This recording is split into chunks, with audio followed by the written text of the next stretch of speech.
নমস্কার, good afternoon. শুরু করছি তিনটের নিউজ কর্নার। আমি অনির্বাণ, আমার সঙ্গে তনিশা। পাঁচটি বড় খবরে নজর রাখবো এই মুহূর্তে। ব্রেকিং নিউজ, ফার্স্ট ব্রেকিং নিউজে নজর রাখবো। আরিয়াদহে জয়ন্ত সিং এর প্রাসাদোপম বাড়ির খোঁজ পেল TV9 বাংলা। অভিযোগ, পুকুরের একাংশ বুঝিয়ে তৈরি হয়েছে এই বিশাল বাড়ি। সেই প্রাসাদে বসেই নাকি যত অপকর্ম চালাতো এই জয়ন্ত সিং। একজন খাটাল মালিকের ছেলে, ভেবে দেখুন, একজন খাটাল মালিকের ছেলে কিভাবে এই প্রাসাদ বানালো। এই প্রশ্ন যখন উঠছে তখন তার পাশাপাশি আরো একটা আপডেট দিই আপনাদের। আরিয়াদহে ভাইরাল সিরিজ নিয়ে মুখ খুললেন মুখ্যমন্ত্রী প্রথমবার। মমতার নিশানায় অর্জুন সিং। মুখ্যমন্ত্রী বলেন 2021 সালের ভিডিও দেখিয়ে ভোট ড্যামেজের চেষ্টা। যারা এই ঘটনা ঘটিয়েছেন তারা জেলে। যে সময়ের ঘটনা তখন অর্জুন সিং সাংসদ ছিলেন। সংবাদ মাধ্যমেই চটলেন মুখ্যমন্ত্রী, আইনি পদক্ষেপের হুঁশিয়ার।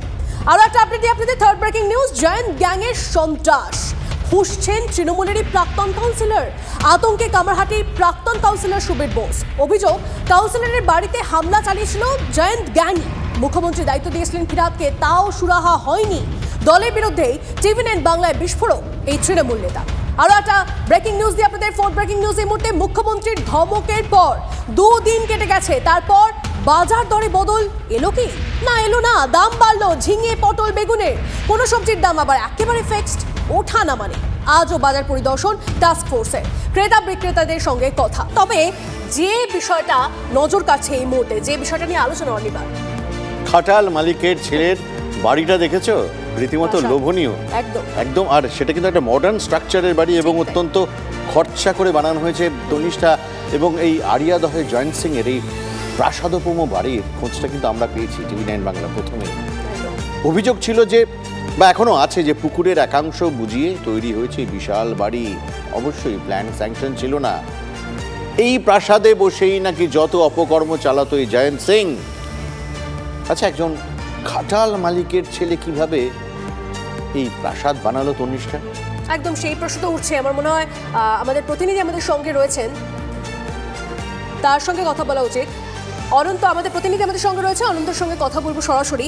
অনন্ত, এই যে জয়ন্ত সিং, তার যে বাড়ি আমরা দেখছি, TV9 বাংলা যে ছবি তুলে ধরেছে, তুমিও দেখেছো, তুমি যে ছবি আমাদেরকে পাঠিয়েছো, সেখানে দেখা যাচ্ছে যে পুকুরের একাংশ বুঝিয়ে সেই বাড়ি নির্মাণ করা হয়েছে। তার কোনো প্ল্যান স্যাংশন নেই, কোনো বৈধ প্ল্যান ছাড়াই কিভাবে সে এত বড় একটা বাড়ি তৈরি করলো? পুরসভা কিছুই জানলো না, জেনেও কি তাহলে চুপ ছিল এতদিন ধরে?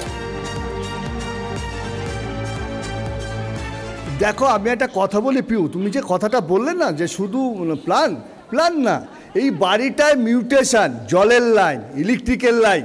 আচ্ছা, জলের লাইন নিতে গেলেও তো পৌরসভার দরখাস্ত করতে হয়, জলের লাইন নিতে গেলেও তো পৌরসভায় একটা টোকেন ফি দিতে হয়, ইলেকট্রিকের লাইন নিতে গেলেও তো ইলেকট্রিক সাপ্লাইতে একটু পয়সা দিতে হয়, ইলেকট্রিক সাপ্লাইতে ফর্ম ফিল আপ করতে হয়। আর এগুলো হলো কি করে? কি জয়ন্ত সিং অনন্ত, আমার সঙ্গে তন্নিষ্ঠা আছে। তন্নিষ্ঠা যে প্রশ্নটা তোমায় করছিল, আমি একটু এগিয়ে নিয়ে যেতে চাই। তুমি তো ওই এলাকাটা চষে বেড়াও, তুমি বাড়িটা হতে দেখেছিলে না? এটা তোমার নজরে পড়েনি? আর দ্বিতীয় প্রশ্ন, তুমি তো কম বেশি সমস্ত রাজনৈতিক নেতা বা পিপুল হু মেক নিউজ, তাদের সাথে তোমার ওঠা বসা। জয়ন্ত সিংকে কি তুমি চিন্তা? আমি ব্যক্তিগত স্তরে বলছি না। জয়ন্ত সিং বলে ওটা ক্যারেক্টার ঘুরে বেড়াচ্ছে, একদম মাতিয়ে বেড়াচ্ছে। আরিয়াদহে তুমি তোমার কি গোচরে এসেছিল? দেখো, জয়ন্ত সিং যে এরকম একটা দাপুটে একটি ছেলে, এর আগে একটা গুলির ঘটনায় জয়ন্ত সিংয়ের আমরা খবর করেছিলাম, এবং তখন স্বপন মণ্ডল কাউন্সিলর ছিল। স্বপন মণ্ডল 10 নম্বর ওয়ার্ডের কাউন্সিলর ছিল, তিনি মারা গেছেন। জয়ন্ত সিংয়ের এই গুলির ঘটনায় তখন আমরা জয়ন্ত সিংকে পেয়েছিলাম। জয়ন্ত সিং তখন কিন্তু বেশ এলাকা দাপিয়ে বেড়াচ্ছে। এর আগে জয়ন্ত সিংকে আমরা পেয়েছিলাম, জয়ন্ত সিং একটা জায়গায় ভাঙচুর করেছিল এবং মারধর করেছিল, বোমাবাজি করেছিল। সেখানে আমরা অনির্বাণদা জয়ন্ত সিংকে পেয়েছিলাম। জয়ন্ত সিংয়ের বাড়ির এই ব্যাপারটা আমরা হয়তো আমাদের নজরে আসেনি।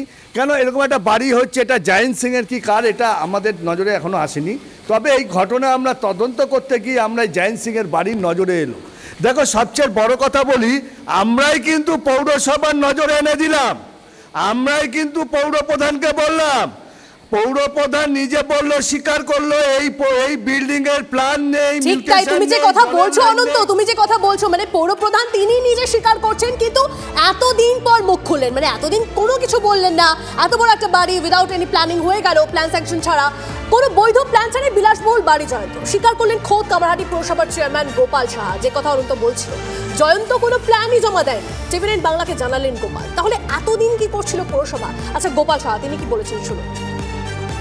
প্রথম কথা হচ্ছে আমাদের অফিসাররা গিয়েছিলেন, হ্যাঁ তারা খুঁজি করে দেখছেন, তাহলে ওইখানে ওয়ার্ডে ওই যে এখন যা রয়েছে হ্যাঁ কি বলে অ্যাড্রেস, হ্যাঁ সেই মতো চেক করা হচ্ছে যে এই নামে কোনো নেই, মানে প্ল্যান কিছু পাওয়া যাচ্ছে না, এক মিউটেশনের কিছু পাওয়া যাচ্ছে না, কিছুই পাওয়া যাচ্ছে না। সেকেন্ড থিং, যে নতুন বাড়ি করেছে সেখানেও চেক করে দেখা হলো যে ওই বাড়ির কোনো প্ল্যান নেই, অথবা এখানে আমাদের কোনো প্ল্যানের নেই, সে প্ল্যান ছাড়াই বাড়ি করেছে।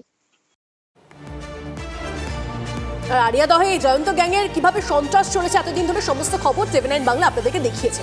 ফুসছেন এবার তৃণমূলেরই প্রাক্তন কাউন্সিলর, আতঙ্কে কামারহাটির প্রাক্তন কাউন্সিলর সুবীর বোস। অভিযোগ, কাউন্সিলরের বাড়িতে হামলা চালিয়েছিল এই জয়ন্ত গ্যাংই এবং মুখ্যমন্ত্রী দায়িত্ব দিয়েছিলেন ফিরহাদকে, কিন্তু তাও কোনো সুরাহা হয়নি। দলের বিরুদ্ধেই টিভি9 বাংলায় বিস্ফোরক তৃণমূল নেতা, দেখুন। ওই যে বলেছিলাম নেত্রীর কাছে গিয়ে অভিযোগ জানাবো, এই খবরটা কোনোভাবে কেউ ফাঁস করেছিল। সেই খবরের ভিত্তিতে কেউ হয়তো আমার বাড়িতে আমাকে ভয় দেখাতে পাঠিয়েছিল। সেই মুখ্যমন্ত্রীকে জানিয়েছিলাম, উনি সব শুনেছিলেন। দেখুন, উনি ব্যস্ত মানুষ, উনি গাড়িতে উঠতে সামনেই ববি হাকিম ছিলেন, ওনাদেরকে বললেন কামারহাটির কাউন্সিলররা এসছে, ওদের বক্তব্য শুনে তোমরা যথাযথ ব্যবস্থা নাও। সব কিছু জানালাম, কিন্তু তারপর থেকে আজ পর্যন্ত আমরা কেউ সুবিচার পাইনি। তনিষ্ঠা, একটা কিন্তু এই খবর তো চলবে, জয়ন্ত সিং এবং তার কার্যকলাপ কীর্তিকলাপের খবর চলবে সারাদিন ধরে।